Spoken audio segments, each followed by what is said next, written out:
পাঁচ ওয়াক্ত নামাজের মধ্যে আমাদের প্রথম ওয়াক্তের নামাজের নাম কি? ফজর। কি নাম? ফজর। ফজরের নামাজ আমরা কিভাবে পেলাম, কিভাবে আমাদের উপর আসলো, একটু খেয়াল করুন।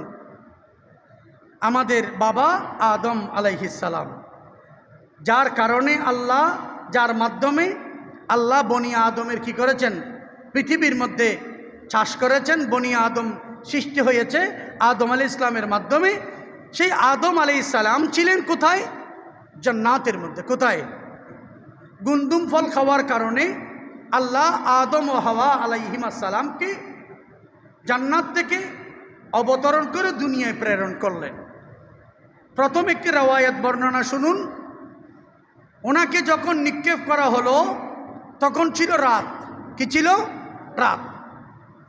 গভীর রাত, একাকী, এমন অন্ধকার, তিনি এর আগে কখনো রাত দেখেন নাই, অন্ধকার দেখেন নাই। কেন? জান্নাতের মধ্যে অন্ধকার নাই, রাত নাই। তিনি এর আগে কখনো অন্ধকারকে জিনিস আরামায়েশের মধ্যে ছিলেন। অত্যন্ত নিয়ামতপূর্ণ জায়গা যেটার নাম জান্নাত, সেখানেই ছিলেন। কিন্তু আল্লাহ নিক্ষেপ করলেন দুনিয়ায়, এসে বললেন রাতে কেউ নাই, সঙ্গী নাই, সাথী নাই, আরাম নাই, আয়েশ নাই, গভীর অন্ধকার। ইনি কান্না করতে লাগলেন। এই যে কান্না শুরু হলো, কান্না করতে লাগলেন।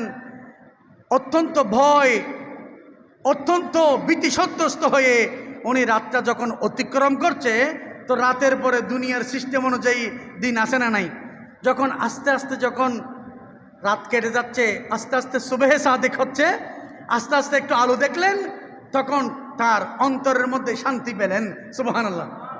অন্ধকার যখন কেটে গেল, একাকী গভীর রাত বন জঙ্গলের মধ্যে যখন দিনের আলো যখন দেখতে পেলেন, ওনার অন্তরের মধ্যে কি পেলেন?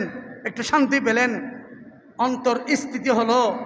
আল্লাহর শুকরিয়া আদায় করার জন্য হযরত আদম আলাইহিস সালাম সুবহে সাদিকের সময় 2 রাকাত শুকরিয়ার নামাজ আদায় করেছেন। বড় করে বলুন সুবহানাল্লাহ। 2 রাকাত কি করেছেন? শুকরিয়ার নামাজ আদায় করেছেন।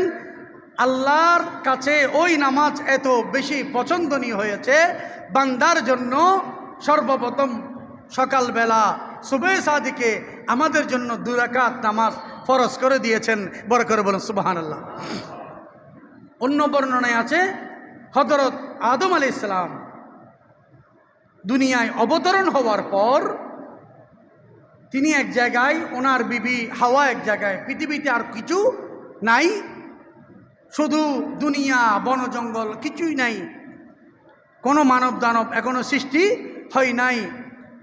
উনি কান্না করতে আছেন, কান্না করতে আছেন, কান্না করতে আছেন।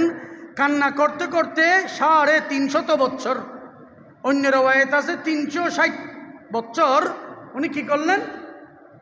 350 বছর বা 360 বছর কান্না করতে করতে ওনার চোখের মধ্যে ছানি পড়ে গেছে, চোখে পুঁজ এসে গেল, আর কান্না নাই, চোখের আলো পর্যন্ত চলে যাওয়ার উপক্রম।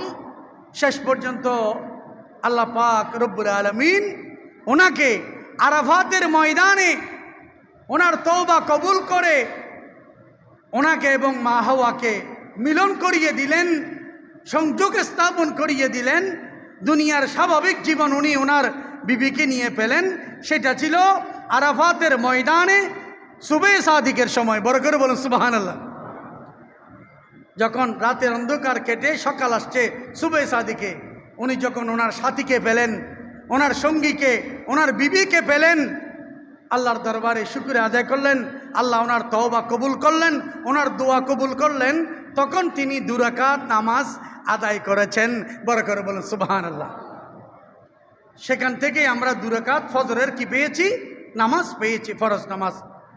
তো যেভাবে হোক এই 2 রাকাত নামাজ হচ্ছে হযরত আদম আলাইহিস সালামের স্মৃতি। আদম আলাইহিস সালামের স্মৃতি রক্ষার্থে মানব জাতিকে আল্লাহ কি দিয়েছেন? ফজরের 2 রাকাত ফজরের নামাজ দিয়েছেন। পরবর্তীতে আমরা আমার দয়াল নবীর উসিলায় আমরা 2 রাকাত সুন্নত পেয়ে গেলাম। বড় করে বলুন সুবহানাল্লাহ। হযরত আদম আলাইহিস সালাম কিভাবে